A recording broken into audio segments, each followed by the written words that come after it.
les gens me demandent des choses. Parce que je suis compétent, parce que j'ai des contacts, parce que j'ai de l'argent, parce que je suis puissant. Donc, constamment, on me demande des choses. C'est le meilleur moment pour poser mes conditions. C'est-à-dire pour faire ma propre offre. Qui est toujours une demande, hein, si vous avez compris le principe.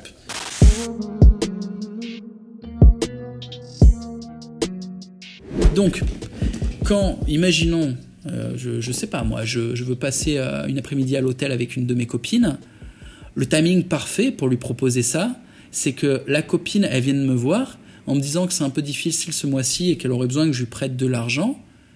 Et moi, je lui dis, justement, on pourrait se rencontrer à l'hôtel, nanani, nanana, c'est pas loin du distributeur, et moi, ça me permettrait un petit peu de me relâcher parce que le boulot était dur en ce moment. Ça me fera tellement du bien de passer une après-midi plaisante en ta compagnie parce que je t'aime.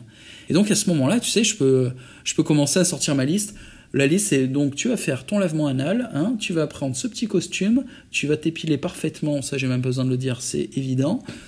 C'est le moment où je vais faire mon offre, le moment où elle vient me demander quelque chose. C'est vrai en business. En business, le meilleur moment pour faire un deal, c'est quand les gens viennent vous solliciter avec leur propre offre.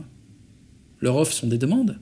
Tu es en mode d'accord, je suis potentiellement intéressé d'accepter sous condition que voilà ma situation en fait. Et l'autre, déjà il va t'écouter parce qu'il veut quelque chose. Donc il va être extrêmement réceptif. Et en plus, il sera déjà dans une sorte de configuration mentale où tout ce que son cerveau va proposer pour que le deal se fasse, il va le pousser. C'est son cerveau en fait qui va travailler pour vendre ton offre. Il y aura deux négociateurs. Il y aura toi et le cerveau du mec. Et le mec, il est tout seul en face. Son cerveau joue contre lui. Pour une raison de timing. Donc c'est très puissant, l'offre sous condition. Et quand tu as un niveau de succès suffisant, ce qui est mon cas, je fais quasiment plus que ça. Aujourd'hui, en privé, quand je négocie, je ne fais des offres quasiment que quand les gens viennent vers moi me demander quelque chose. À ce moment-là, je dis « Ok, peut-être, mais j'ai besoin de ça et de ça et de ça. Est-ce que tu peux me le fournir? Est-ce que tu peux faire ça pour moi ?» Et j'obtiens satisfaction tout le temps. Et au pire des cas, les gens me disent non, je suis là.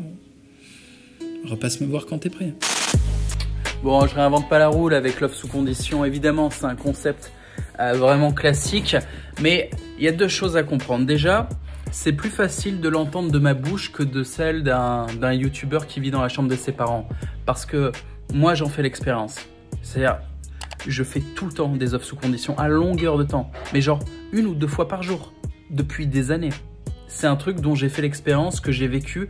La deuxième chose, c'est qu'on n'a pas tous le niveau de succès de faire des offres sous condition à longueur de temps. Et qu'est-ce que tu fais quand on te propose rien? Tu fais ta life en fait. Tu t'occupes de ton propre business, de tes propres projets, jusqu'à ce qu'ils aient assez de succès pour que les gens viennent te solliciter et là, tu puisses faire des offres sous condition. Je te fais une grosse bise et je te dis à bientôt.